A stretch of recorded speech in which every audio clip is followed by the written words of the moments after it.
Buenos días a todos. En la clase de hoy veremos la segunda parte correspondiente a la clase de proteínas. Comenzamos la clase pasada definiendo qué era un aminoácido y sus características principales. Luego vimos algunos péptidos de importancia biológica y hoy nos toca abordar las proteínas propiamente dichas. Como les decía en el video anterior, vamos a llamar proteínas a toda sustancia que está compuesta por más de 50 aminoácidos. Recordamos, estos aminoácidos están unidos entre sí por puentes amida o uniones peptídicas. Si van a la bibliografía, van a encontrar una definición un poco más química que está basada en el peso molecular de la macromolécula. Esta definición dice que vamos a llamar proteína a toda aquella sustancia compuesta por aminoácidos con un peso molecular mayor a 6000 Dalton, Dalton es una unidad de medida. Hoy en día, la definición más utilizada, más popular, por así decirlo, es la que les decía yo al comienzo, y es que una proteína es aquella que está formada por 51 o más aminoácidos. Este número 51 o más aminoácidos surge de tomar como modelo a la insulina. La insulina que está compuesta, como veremos más adelante, por justamente 51 aminoácidos. Entonces, repasando con lo que vimos en la clase pasada, de menor a mayor hablamos de aminoácidos como la unidad más pequeña. Si son dos aminoácidos unidos decimos que es un dipéptido. Entre 3 y 9 aminoácidos forman oligopéptidos. 10 o más ya son polipéptidos y más de 50 hablamos de proteínas. En cuanto a la clasificación de proteínas, nosotros vamos a clasificarla en proteínas simples y proteínas conjugadas o complejas. Las proteínas simples están formadas solo por aminoácidos, son cadenas de aminoácidos simplemente unidos entre sí por puente amida. Un ejemplo de este tipo de proteínas son las enzimas digestivas, entre las que tenemos a la pepsina, la tripsina, la quimiotripsina, la elastasa también. Todos ejemplos de proteasas, es decir, enzimas que digieren proteínas y que están formadas exclusivamente por aminoácidos. Si hablamos de proteínas conjugadas, son aquellas que tienen algo más que es no proteico. Ese algo más se lo llama grupo prostético. Dentro de este grupo de proteínas conjugadas tenemos a la hemoglobina, a la mioglobina o, por ejemplo, también a las lipoproteínas. Este grupo prostético o parte no proteica que forma parte de la proteína conjugada, en el caso de la hemoglobina va a ser el grupo hemo. La globina sería la parte proteica o aminoacídica y el hemo sería el grupo prostético. Este grupo hemo, más adelante lo vamos a describir, vamos a ver cuál es el paso a paso de su síntesis y ya les adelanto que este grupo hemo de la hemoglobina es el encargado de contener al hierro que luego va a transportar el oxígeno dentro de la hemoglobina. En el caso de las lipoproteínas, como por ejemplo la LDH o la LDL, las llamadas colesterol bueno y colesterol malo, la parte lipídica va a ser lo que vamos a llamar grupo prostético y bueno, y la parte proteica sería el esqueleto aminoacídico. En cuanto a las funciones de las proteínas, van a ser muy similares a las funciones que hemos visto en los aminoácidos. Principal función de las proteínas es estructural, función plástica y constructora de los tejidos. Por ejemplo, en ese caso tenemos al colágeno, a la elastina, la piel, el pelo, las uñas están formadas por estas proteínas. Otra de las funciones es la de transporte. La albúmina es un ejemplo de proteína transportadora de sustancias dentro del organismo. Es una proteína plasmática que lleva de un lugar a otro sustancias como por ejemplo hormonas, vitaminas, sustancias de desecho como es la bilirrubina. Además, la albúmina tiene la función de mantener la presión oncótica dentro de los vasos. Eso significa que mantiene retenida el agua allí dentro y evita que el agua de la sangre se extravase y forme edemas. Luego tenemos como función el movimiento. La actina y la miosina son las proteínas encargadas de la contracción muscular. También sabemos que las proteínas cumplen función enzimática, función catalizadora. El 99% de las enzimas son proteínas. En la última clase de este cuatrimestre vamos a dedicar una clase entera a enzimas.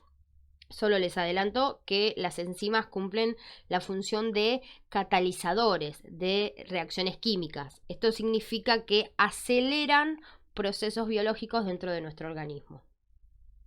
También hemos dicho que en la membrana plasmática nos encontramos con proteínas que actúan como receptores, transmiten señales desde el exterior de la célula hacia el interior de la misma. Estas son las que llamábamos glico o glucoproteínas, no sé si las recuerdan. Otra de las funciones es la función hormonal. También esa función hormonal la cumplen las proteínas, como por ejemplo la insulina, que nombramos recién. La insulina es una proteína encargada de avisarle, por así decirlo, a las células de nuestro cuerpo que estamos en situación de saciedad, que estamos post-ingesta, que recién hemos comido y que hay glucosa en sangre esperando para entrar en los tejidos. También tenemos a las proteínas cumpliendo función inmunológica, por ejemplo, las inmunoglobulinas o anticuerpos que generan nuestro organismo en respuesta a la presencia de agentes extraños. Bueno, pasamos a esta siguiente diapositiva y podemos observar los distintos niveles de estructura o niveles de organización de una proteína. Vamos a ir de la estructura más pequeña a la más macro, a la más grande. Pensémoslo así, es como si esta imagen que vemos por acá estuviera dentro de esta y este pedacito que vemos acá está dentro de esta imagen más macro y toda esta va a estar dentro de esta estructura que sería la más macro, la cuaternaria. Vamos a contar con 4 niveles posibles de estructura. Esto quiere decir que no todas las proteínas poseen los 4 niveles de estructura, pueden ser que lo alcancen o puede ser que no, ahora lo vemos más adelante. Vamos a comenzar por la estructura primaria, que es la que define a cada proteína. ¿Por qué decimos que la define?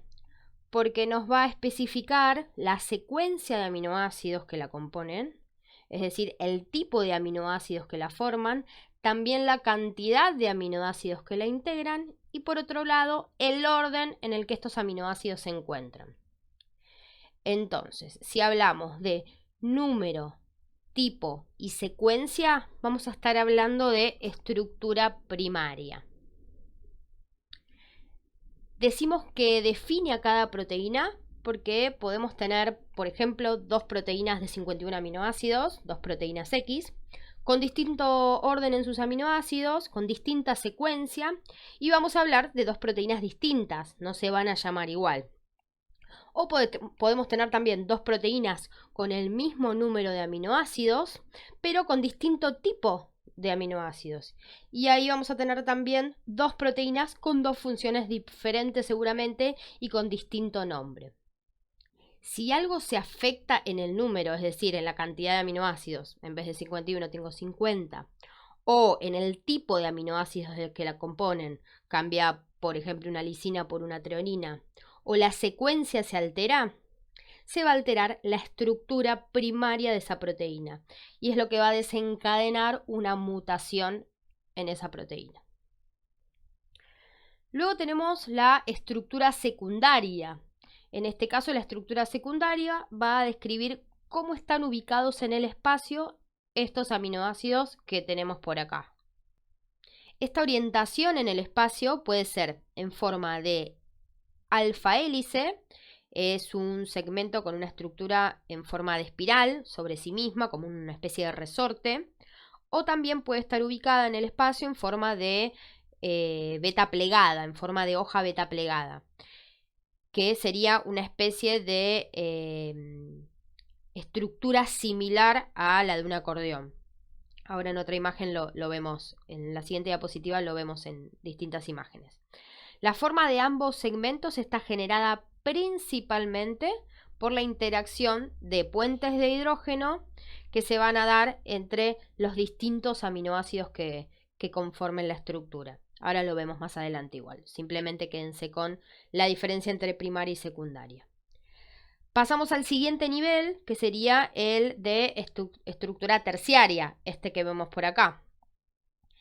Lo que van a observar no es un fragmento de la cadena, como veíamos en la estructura anterior, en la secundaria, sino que voy a observar toda la cadena proteica, toda la estructura completa, y cómo está formada y cómo está ubicada en el espacio. En este caso observo la totalidad de la cadena y puedo decir que, por ejemplo, predomina un 70% de estructura alfa hélice, un 30% de beta plegada. Observo la totalidad de la cadena peptídica. Podemos decir entonces que la estructura terciaria es la suma de muchas estructuras secundarias. Por último tenemos a la estructura cuaternaria, esta que vemos por acá. En este caso voy a observar la interacción que se va a dar entre varias cadenas proteicas o varias cadenas polipeptídicas. O sea, cómo interactúan entre sí dos o más cadenas polipeptídicas. Ojo, tengan en cuenta que no todas las proteínas van a alcanzar este último nivel de estructura. Solo algunas lo van a hacer. Solo aquellas que tengan más de una cadena proteica o cadena polipeptídica van a poder alcanzar este nivel de estructura cuaternaria o último nivel. Dentro de un rato vamos a ver cómo está conformada la estructura de la hemoglobina, proteína transportadora de oxígeno en sangre. En este caso vamos a ver que la hemoglobina está formada por 4 cadenas peptídicas, como vemos acá en el dibujo en pantalla, sería una representación de una hemoglobina formada por 4 cadenas. Si observan bien podemos ver las 4 cadenas acá, 2 de color azul, una que está por aquí y la otra que está por aquí, y 2 de color amarillo, una por acá y la otra por aquí. Y podemos observar en esta estructura cuaternaria cómo interactúan las 4 entre sí. Otro ejemplo de proteína famosa que alcanza este nivel cuaternario son la insulina, que consta de 2 cadenas, la hemoglobina que les dije recién formada por 4 como vemos en pantalla, y el colágeno también cuenta con 3 cadenas y alcanza la estructura cuaternaria.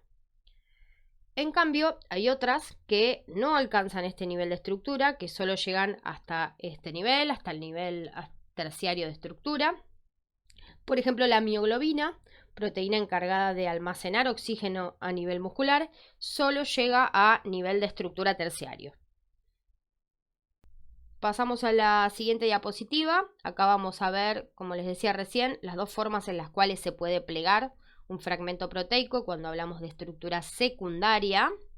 Decimos que podía ser en forma de alfa hélice, como vemos por acá, o en forma de beta plegada o lámina beta, que sería esta que tenemos por acá.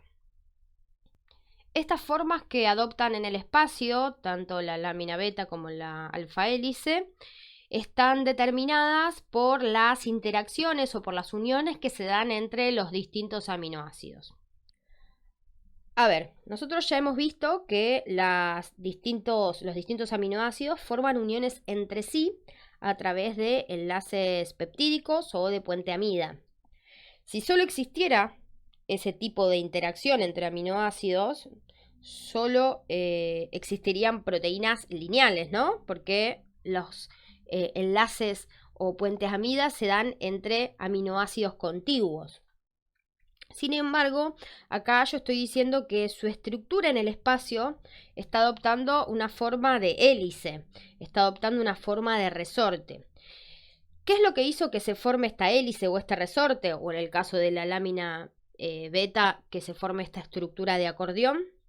Bueno, esto se dio porque hubo atracción entre aminoácidos distantes, entre aminoácidos que no están contiguos, que no están uno al lado del otro.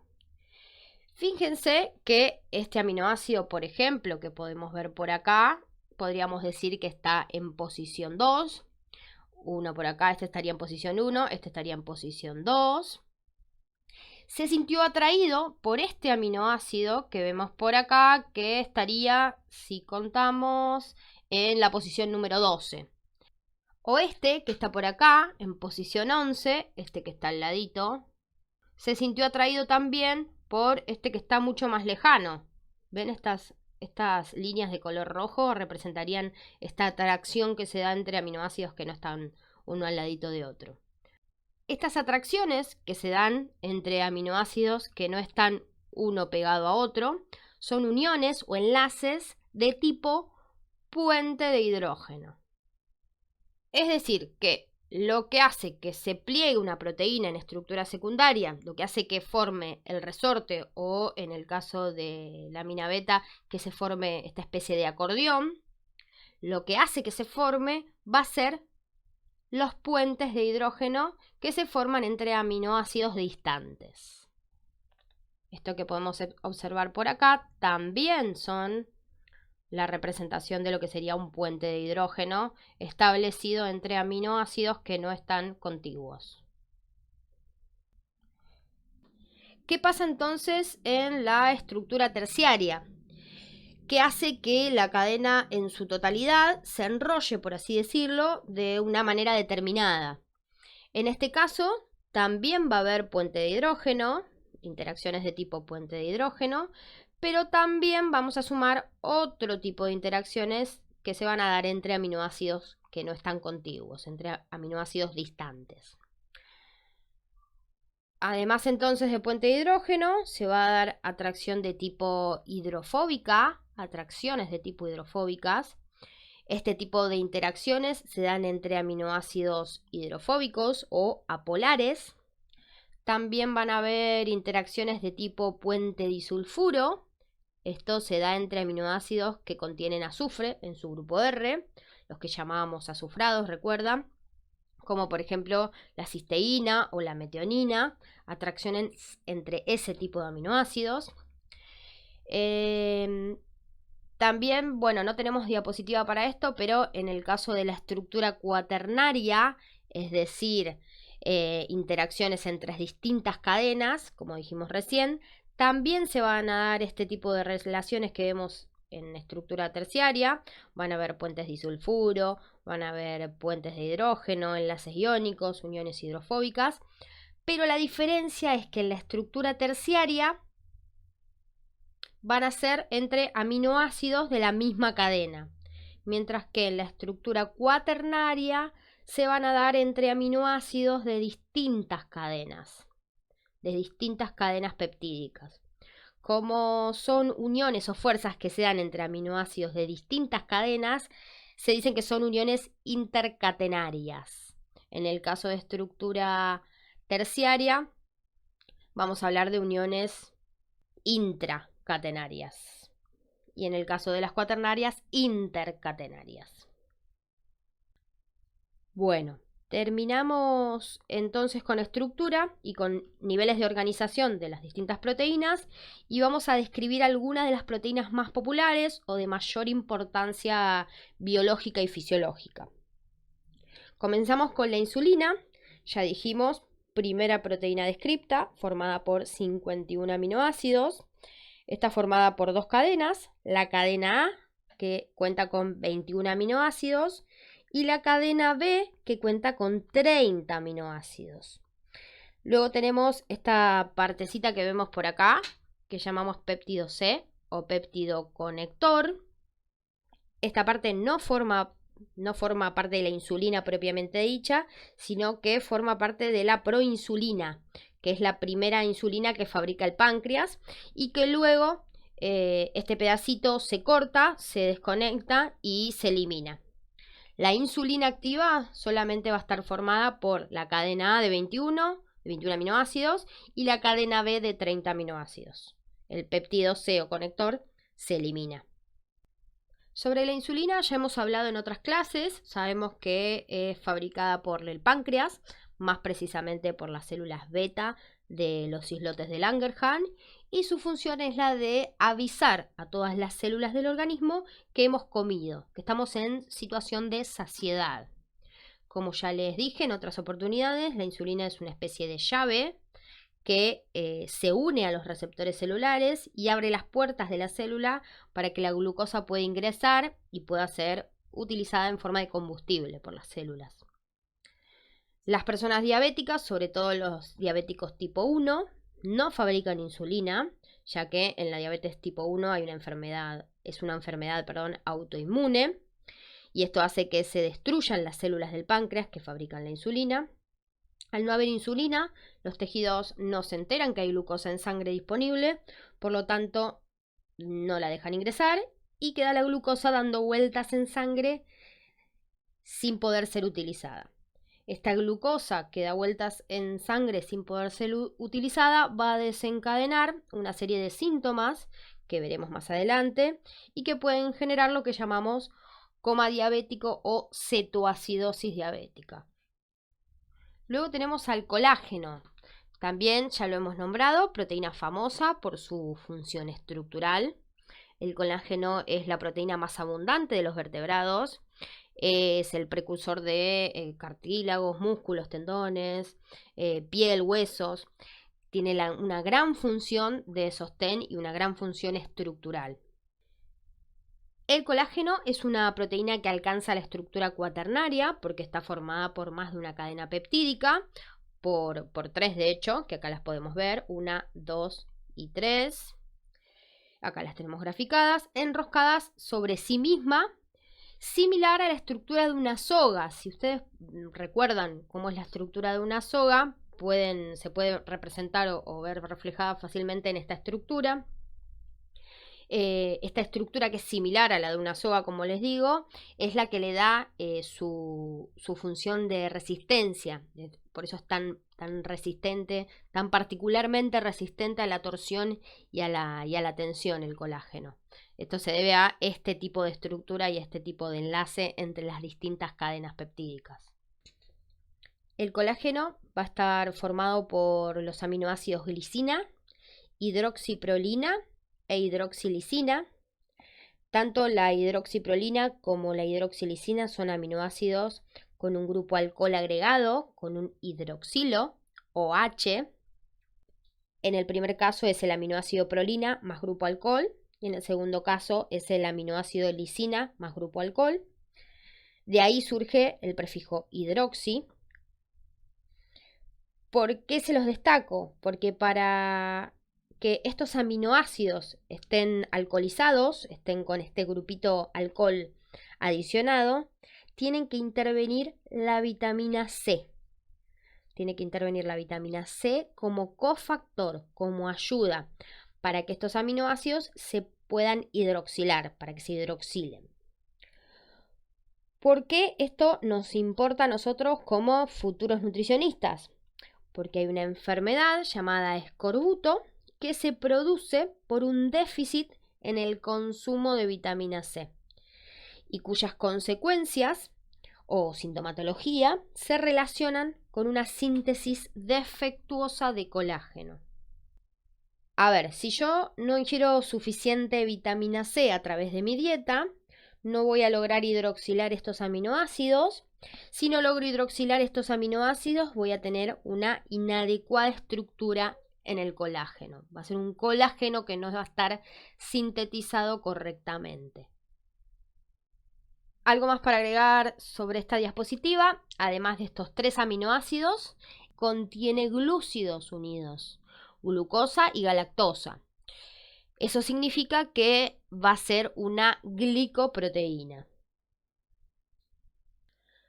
Bueno, por último nos queda la mioglobina y la hemoglobina en la siguiente diapositiva. Veamos cuál es la diferencia entre estas dos que tienen un nombre similar.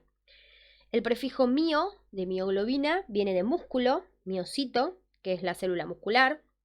La mioglobina tiene la función de almacenar oxígeno dentro del músculo.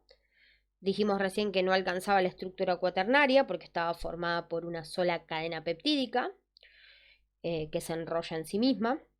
A diferencia de la hemoglobina, que sí alcanza la estructura cuaternaria, ya que está formada por 4 cadenas peptídicas. La mioglobina tiene 153 aminoácidos, predomina en su estructura secundaria el alfa hélice, dice acá que un 75% está en forma de alfa hélice.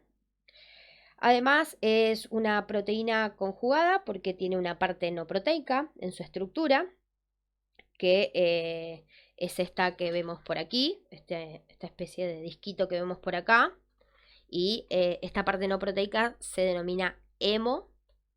Este hemo o grupo hemo está formado por 4 anillos pirroles con un hierro en estado reducido, un hierro ferroso en su interior, en el centro. A nivel fisiológico, la mioglobina y la hemoglobina en relación al oxígeno se comportan de maneras muy distintas. Acá en el gráfico que tenemos por aquí abajo podemos ver cuánto oxígeno son posibles de captar tanto la mioglobina dentro del músculo como la hemoglobina en la sangre, de acuerdo a la presión de oxígeno que exista en el medio, a la disponibilidad de oxígeno que haya. Esto nos va a hablar de la afinidad, de cuán afín, cuán amiga es tanto la mioglobina como la hemoglobina del oxígeno, cuánta compatibilidad tienen tanto la hemoglobina como la mioglobina con el oxígeno. Si miramos la curva vamos a notar que la mioglobina con poquito oxígeno se satura rápidamente. Se satura significa que se carga de oxígeno al máximo muy rápidamente. Acá podemos ver que la curva entra en una meseta, esta meseta que vemos por acá, y eso es porque se saturó, lo acapara todo el oxígeno y no lo suelta. Esta alta afinidad de la mioglobina con el oxígeno hace que el músculo sea un lugar de almacenamiento de oxígeno y no de transporte como si lo hace la hemoglobina. De hecho, todo nuestro cuerpo puede estar muriendo de asfixia por X causa de falta de oxígeno. Sin embargo, la mioglobina no va a ceder nunca el oxígeno, solamente lo va a conservar para almacenarlo dentro del músculo.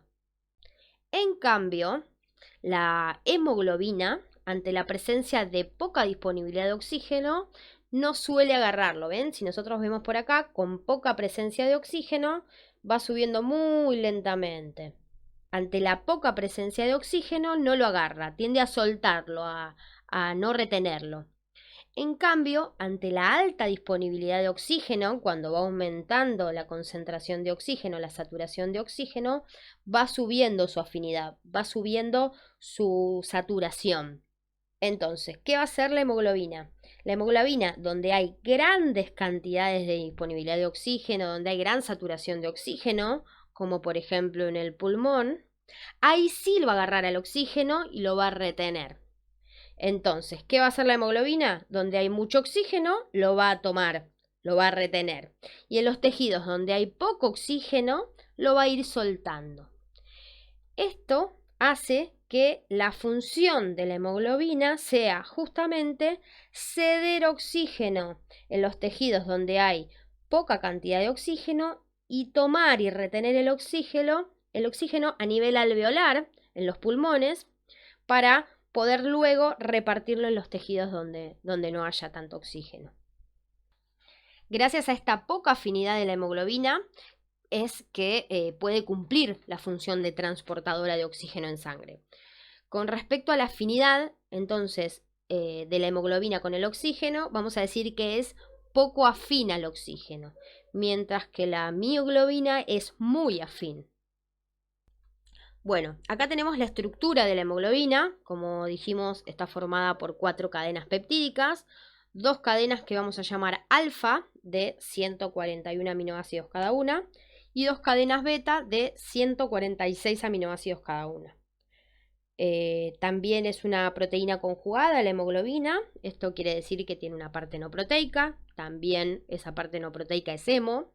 La hemoglobina va a contar con 4 grupos hemo, uno por cada cadena peptídica, y cada hemo contiene un átomo de hierro reducido en su interior, que es capaz de transportar cada uno de esos hierros una molécula de oxígeno.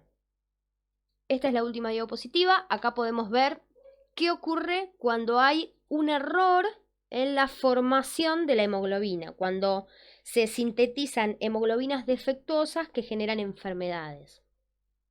La primera es la hemoglobina M, o el nombre de la enfermedad, que es metahemoglobinemia. Lo que ocurre aquí es que la hemoglobina M tiene el hierro que transporta en su interior en estado férrico en vez de ferroso. Es un hierro oxidado en vez de reducido. Para que nosotros podamos utilizar el oxígeno que transporta la hemoglobina, necesitamos que esté en estado ferroso, reducido. Si el hierro está en estado férrico, no puede transportar oxígeno.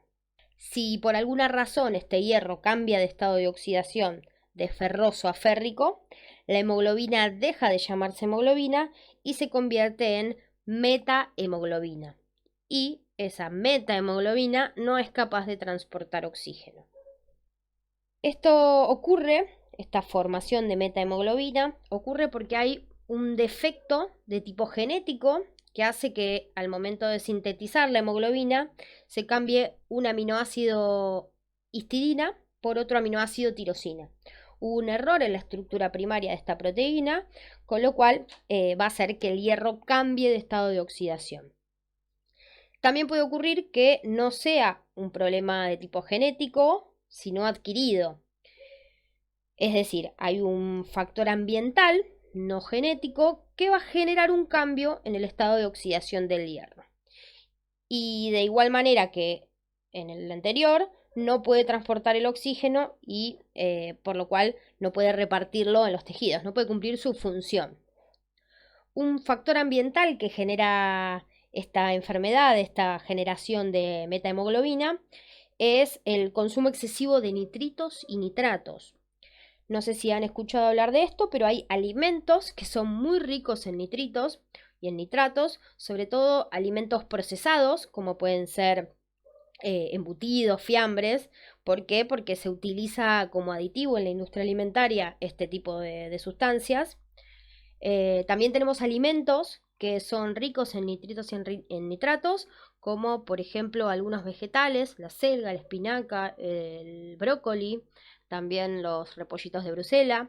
Son alimentos que son ya de por sí naturalmente ricos en nitratos.